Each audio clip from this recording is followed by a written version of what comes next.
سبيل الدموع سبيل مريح تنهدى يا صاحي كي تستريح وبث dengan air mata, tapi dalam dada ini rasanya pelepang sekali.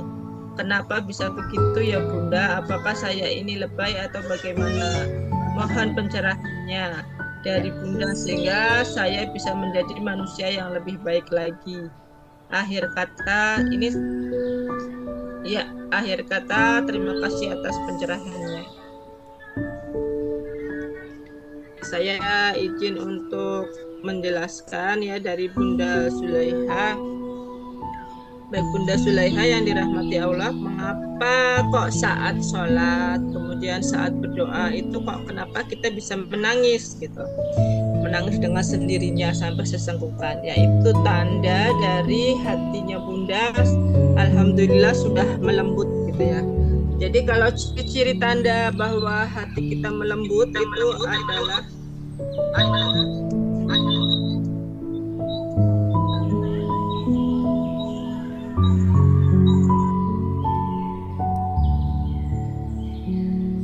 Bunda Susan. Ya, kedengaran Bunda Pita. Silakan. Dengar ya? Ya, ya. Ya, ini dari saya langsung aja Bunda, saya ulangi secara singkat.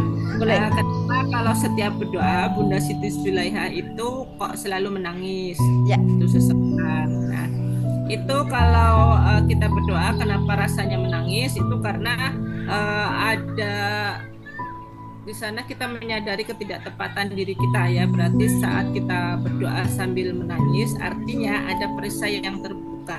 Ya, kita mengakui, kita menurunkan garis kebenaran diri kita sehingga di sana kita sudah sadar gitu bahwa diri kita ini adalah manusia yang lemah, bahwa kita adalah manusia yang harus selalu memperbaiki diri untuk mencapai ridhonya Allah lah. Kenapa itu menangis? Karena Allah menurunkan hidayah gitu ya, menurunkan hidayah, menurunkan rahmat kepada kita sehingga hati kita dengan adanya menangis itu semakin melembut.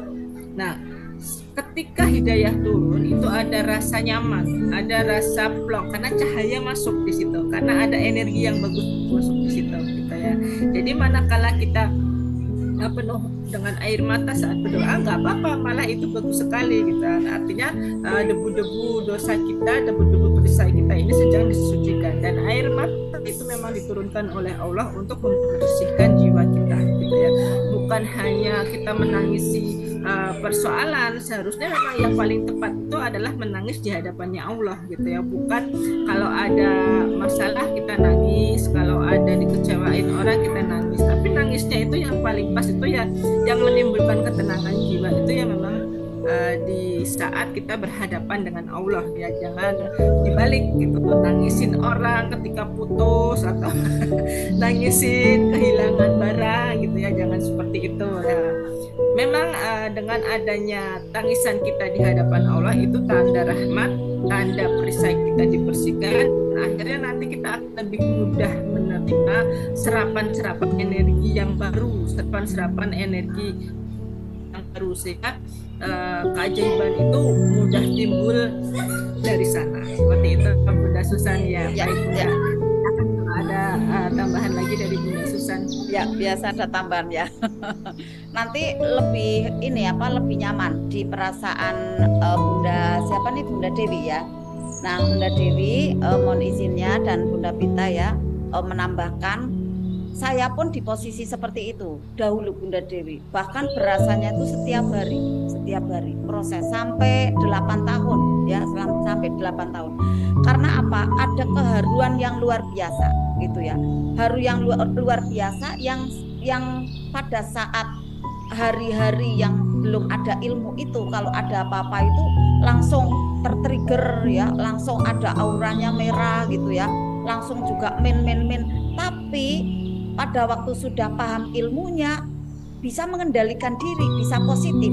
Tadinya itu negatif ya, tadinya belum positif. Pada saat sudah diberi install ilmu, langsung produksinya kan pengennya positif tuh.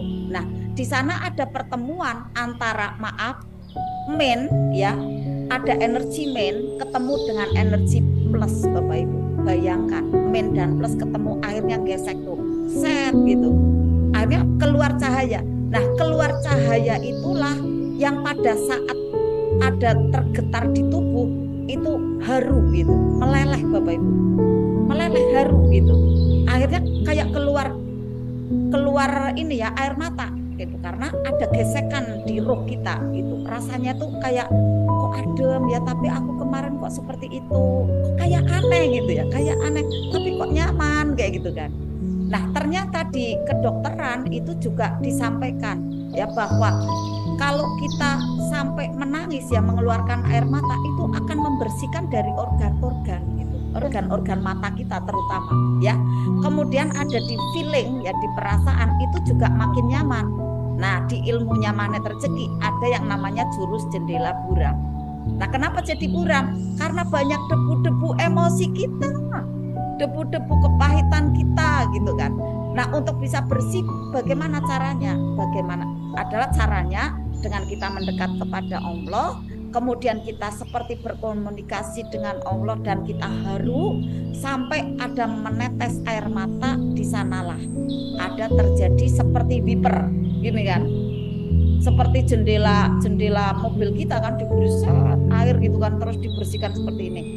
Akhirnya pada waktu setelah dibersihkan kacanya nih, kaca mobil kita, kaca jendela mobil kita nyaman, lapang dipakai di dalam perjalanan. Nah diri kita ini pengendara ruh kita gitu Bapak Ibu ya. Pada saat setelah dibersihkan airnya lapang, jelas gitu.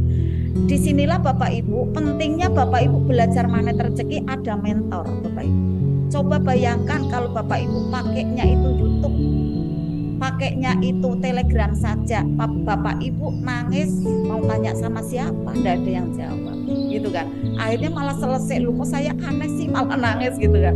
Tapi kalau ada mentor kan bisa mengarahkan, karena mentor tentunya juga pernah mengalami seperti itu, bahkan bisa jadi lebih dahsyat lagi gitu. Coba kita cek mentor kita yang luar biasa, founder Manet Rezeki, Ustadz Nas kan. Wah berdere-dere luar biasa ya kan. Sudah kita kemarin waktu ada COMR Ramadan nangis kita semua, terkena tuh, meleleh semua gitu kan. Nah pada saat nanti ada apa nih ya, camp ini berarti kan ada tahajud bersama, sama Bapak Ibu meleleh luar biasa, karena di sana ada seperti gesekan gitu ya, kayak membersihkan bukan set gitu, akhirnya meleleh. Kemudian apalagi nih, pada saat Bapak Ibu ketemu Baitullah gitu, nih karena menyampaikan pada waktu Bapak Ibu bertemu dengan Baitullah pertama kali bergetar gitu, karena kan kayak melihat sesuatu yang sangat agung gitu. Ya Allah, rumahmu ini ya Allah, selama ini yang aku rindukan, selama ini yang ada di hamparan sajadah saya, di sana terlihat ada Baitullah yang selama ini ada hiasan di dinding-dinding rumah saya, ini kok ada di depan mata saya gitu kan. Harunya luar biasa, kayak ketemu zat yang maha agung, ya kayak gini rumahnya gitu, bergetar luar biasa. Itu +7 posisinya Bapak Ibu, pasti nangis, banyakan nangis. Itu ndak bapak-bapak, ndak ibu-ibu. Barangkali Ayah Azhari juga waktu pertama kemarin ketemu Baitullah getar tuh, nangis kan. Wah luar biasa, walaupun laki-laki gitu. Kalau memang betul tersentuh itu nangis itu. Nah saya pada waktu pertama ada di Baitullah tahun 2012 itu sampai lutut saya itu ndak bisa berdiri Bapak Ibu, pengennya sujud terus sambil nangis bubuk kayak gitu. Ya Allah, ini di balik tiang-tiang itu udah kelihatan ada kiswah Ka'bah kayak gitu, udah ya Allah itu rumahmu ya, rumahmu sudah langsung kayak lemes gitu, udah pengennya sujud aja di situ. Itu luar biasa ya, ndak ingat apa-apa betul Bapak Ibu yang digambarkan Ustadz Nas. 1 pekan saya di Baitullah itu, enggak 1 pekan ya, berarti dari Madinah sama Mekah berarti sekitar ada 10 hari ya. Itu selama di Baitullah berarti kan 4 hari kurang lebihnya. Itu saya enggak ingat anak Bapak Ibu, enggak ingat pekerjaan, udah kayak bengong aja lihat Ka'bah itu, nangis lagi, lihat Ka'bah nangis lagi kayak gitu Bapak Ibu. Udah kayak di alam lain, senang luar biasa. Oh itu ternyata +7 gitu. ternyata plus 7, rasa kayak gitu Bapak Ibu, nangis. Baru setelah mau pulang baru ingat, ya Allah anakku gitu kan. Anakku yang terakhir kan baru usia 2 tahun saya tinggal gitu kan, baru ingat anakku gitu. Nah ini kurang lebihnya ya penjelasannya untuk Bunda Dewi. Jadi ada keharuan luar biasa karena ruh dari Bunda Dewi diberikan makanan yang lezat. Kemudian ruh dari Bunda Dewi yang tadinya penuh dengan ada energi bubur, energi sampah, yang pengennya itu membersihkan.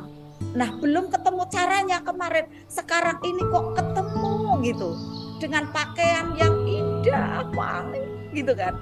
Nah itu ruhnya senang gitu, senangnya bukan, nangisnya bukan kemudian sedih, tetapi akhirnya haru, tapi plong kan, ya kan, plong, nyaman, sehat. Nah itulah yang keren ya. Nanti terus aja dilakukan ya, pada saatnya nanti Bunda Dewi tidak akan nangis lagi, enggak gitu. Tapi saat nanti ada sentilan ya, ada persoalan, nanti seperti itu lagi, nanti curhatnya sama Allah lagi kayak gitu. Nanti haru lagi, baca Al-Quran ya haru lagi, karena ada nasihat Allah masuk tanpa kita tahu artinya apa, tapi menyentuh ke relung-relung batin, relung-relung hati. Nah di sanalah ada pembersihan demi pembersihan, buka perisai demi buka perisai. Di sana mulai untuk Bunda Dewi merasakan keajaiban yang sebelumnya belum pernah dirasakan, muncul satu persatu. Bisa jadi Bunda Dewi makin sehat ya, kemudian tiba-tiba saja dapat ada rezeki dari mana, kiriman dari mana, tiba-tiba anak-anak kok mulai mudah diarahkan. Itu ada ajaib demi ajaib gitu Bapak Ibu, Bunda Dewi ya. Nah disinilah hasil dari kita untuk belajar ilmu yang positif ya. Tentunya ilmu yang kita download ini ya, kemudian kita dapat aneka keajaiban, bukan nanti kita menjadikan diri kita itu menjadi maaf ya sombong, bukan.